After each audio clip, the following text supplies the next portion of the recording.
क्या आप जानते हैं प्रयागराज में लगने वाले 12 कुंभ जब पूरे हो जाते हैं तब ये विशेष अमृत योग आता है। इसलिए इस बार स्नान करने का विशेष महत्व है। स्नान करने के बाद वहाँ का जल अवश्य लेकर आएं और साथ में थोड़ी सी मिट्टी भी लेकर आएं, जिसे आप अपनी तिजोरी में या फिर अपने तुलसी के गमले में रख सकते। स्नान के बाद मैं वापस अपने आश्रम के लिए चलती हूँ, तो रास्ते में आपको भी उसे भीड़ मत कहना, वो भी आप ही की तरह भक्त हैं जो दूर दूर से आते हैं, तो आप उनके भी दर्शन करते जाइए। ये पूरा महाकुंभ मेला जो है 25 सेक्टरों में विभाजित किया गया था। मतलब 25 सेक्टर में लोग रुके हुए थे।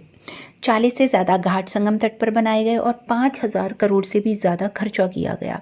रहने के लिए टेंट लगाए गए, कितने ही मेला स्पेशल ट्रेनें चलाई गई।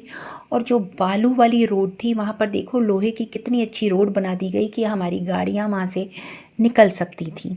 तो मेले में सुंदर व्यवस्था के घाट थे और बाकी अस्थायी घाट तीर्थ यात्रियों को सुरक्षित स्नान की पूरी सुविधा प्रदान कर रहे थे।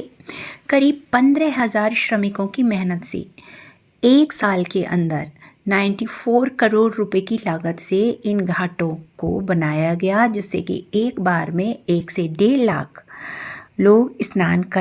और इस तरह आपसे बातें करते करते मैं जल्दी से आ गई अपने आश्रम में और यहाँ मैंने भगवान के दर्शन किए। ये जितनी भी यहाँ पर आश्रमों में मूर्तियाँ स्थापित की गई वो पूरे मंत्रोच्चारण के साथ प्राण प्रतिष्ठा करके स्थापित की गई। ये सबसे बड़ी बात थी। चाहे वो कोई भी मूर्ति हो, ऐसे ही नहीं कि कहीं से भी उठा के लगा दी।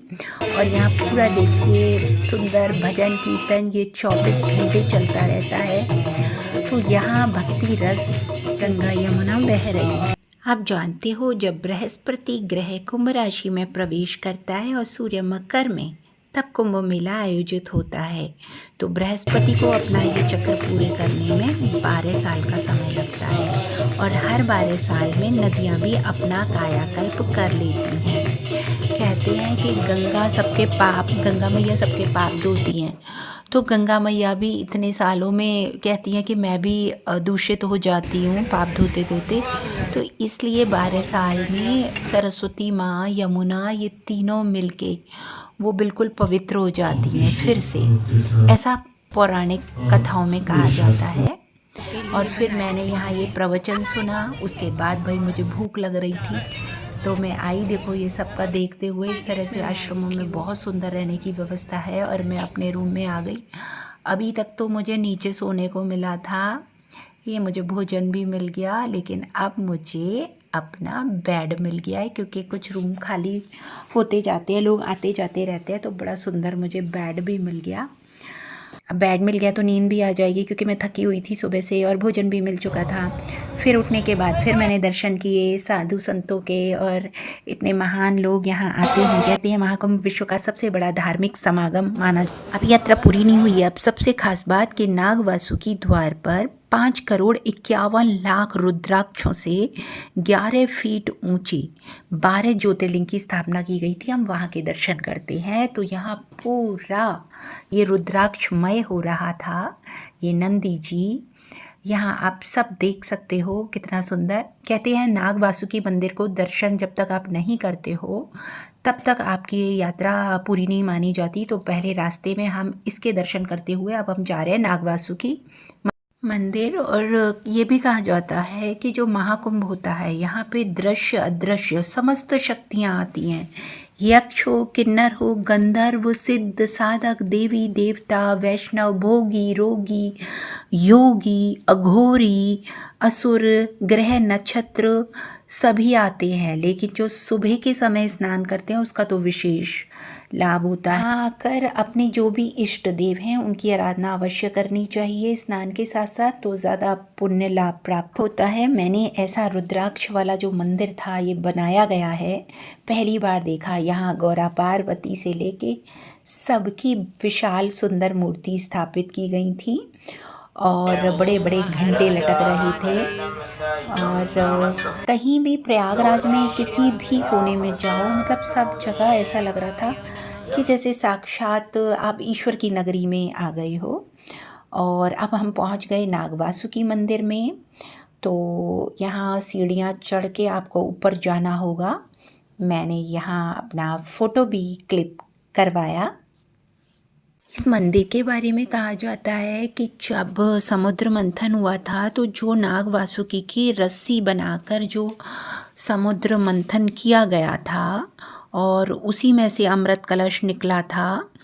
जो धन्वंतरी देव थे वो कलश लेकर निकले तो देवता और राक्षस दोनों में लड़ाई होने लगी और तब वो कलश को लेकर जब भागे थे भगवान तो वो 4 जगह जो बूंदे गिनी थी उन्हीं में से एक प्रयागराज है, हरिद्वार, नासिक, उज्जैन। तो ये जो नाग वासुकी थे उन्हीं का ये मंदिर है। तो यहाँ भी आपको दर्शन करना चाहिए और किसी के ऊपर जैसे कि कोई काल सर्प योग हो तो यहाँ पूजा करने से बहुत राहत मिलती है, मतलब उसे कष्टों से मुक्ति मिलती है। और अब नाग वासुकी मंदिर के दर्शन करने के बाद हम आगे बढ़े। ये हनुमान जी का भी एक मंदिर है और अब मुझे जाना था वो लेटे हनुमान जी, बड़े हनुमान जी के मंदिर। तो रास्ते में भाई सब लोगों ने कहा वहाँ तो बहुत ज़्यादा भीड़ थी, इतना कि मैं बता नहीं सकती हूँ। हालांकि भीड़ नहीं कह सकते, वो भी तीर्थ यात्री हैं, पर मुझे उस मंदिर के दर्शन करने थे। बड़ी मुश्किल से मुझे वहाँ लेटे हनुमान जी के भी दर्शन हो पाए। ये देखिए, ये यहाँ पे जगन्नाथपुरी का एक बहुत सुंदर मंदिर है, वहाँ भी दर्शन किए। राधे कृष्ण की प्रार्थना की, सुभद्रा जी का मंदिर है। और इसके बाद आप जब होते हुए सवार जाओगे हनुमान जी के दर्शन ये सब करते हुए का मंदिर पड़ेगा। और कई जगह आपको ऐसा भी होगा कि कुछ रूल्स तोड़ने पड़ेंगे, पुलिस वाले। ये देखिए, ये तो यहाँ लेटे रहते हैं हनुमान जी सदैव। कहते हैं कि वो विश्राम की अवस्था में है। जब वो लंका के विजय प्राप्त करके लौटे थे ना तो थक गए थे, तो भगवान ने उनको आराम करने के लिए वो जगह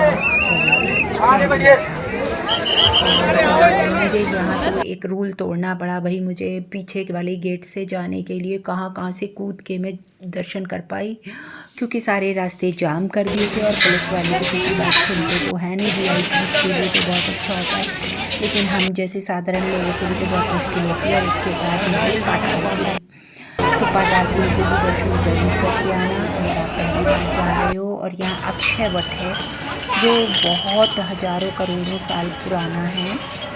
तो यहाँ से होते हुए हम जाएंगे तो मार्ग में ही हमको अक्षय वट के दर्शन होंगे। तो मैं इतनी थक चुकी हूँ, मेरी हालत तो ख़राब हो रही थी, क्योंकि मुझे वापस लौटने के लिए ट्रेन भी पकड़नी है। और आज ही मैंने ये सारे दर्शन किए। लोग मन्नत की धागा बांध रहे थे, मेरे पास तो नहीं था कुछ मांगने के लिए। पूजा करने से पुत्र को भी शांति मिलती है, ऐसा जो औरंगजेब के समय का है। तो कहते हैं कि उसने यहाँ जो सरस्वती माँ का रियल कूप है, जहाँ आज भी सरस्वती माँ का जल है, वो सब बंद करवा दिया था। और यहाँ जो शिवलिंग है वो उस औरंगजेब ने कटवा के भी, ये वाले दर्शन करके देखो, वो कटवाए थे बीच में से, लेकिन वो सब उसमें आग लग गई, तहस नहस हो गया और वो फिर से जुड़ गए। तो ये उसी के किले में आज भी स्थापित है। अब यहाँ पूरा दर्शन करने के बाद नीचे पातालपुरी में 33 करोड़ देवी देवताओं की मूर्तियाँ बनी हुई हैं, वहाँ जाकर भी पूजा की जाती है। आपको गाइड लोग मिल जाएंगे, वो आपको सारा कुछ बताते हैं, कुछ पैसा भी नहीं लेते। मुझसे मैंने दिया भी तो उन्होंने कुछ भी नहीं लिया। और ये सरस्वती कूप है जो सबसे मुख्य चीज़ है। आज भी वो सरस्वती नदी का ये जल है, लेकिन इसे बिल्कुल आप बहुत ऊपर से ही देख सकते हो। पूरा तालों से पूरा बंद है, पेड़ पर जाली लगाकर उसमें ताले डले हुए हैं। गुरु शुक्र शनि राहु केतु और वंदु सर्वेमं सुप्रभातम। जय विकास दीक्षित जी पुलिस वाले बहुत अच्छे थे, इन्होंने ही मुझे ये दर्शन सब आसानी से करवा दिए। और अंदर ये देखिए, ये गुफा द्वार। और फिर आगे हम चलते हैं तो वहाँ जगह जगह भंडारे लगे हुए थे, लोग मुफ्त में भोजन करा रहे, तो लोग भोजन कर रहे थे। मैंने तो नहीं किया। अनंत अंबानी का ये लगा हुआ था डेली, कब से वो भंडारा लगाए हुए हैं, पूड़ी खाना सब्जी। मैं जो लोगों को देख रही थी, इतना लोग बड़े प्रेम से खा रहे थे। और भाई मुझे तो अपनी ट्रेन पकड़नी थी, तो अब मैं ये सब करते हुए बड़ी मुश्किल से अपने स्टेशन आ गई हूँ। और यहाँ भी इतने लोग के बस पाँव रखने का नाम लेकर अपनी ट्रेन पकड़कर घर वापस आ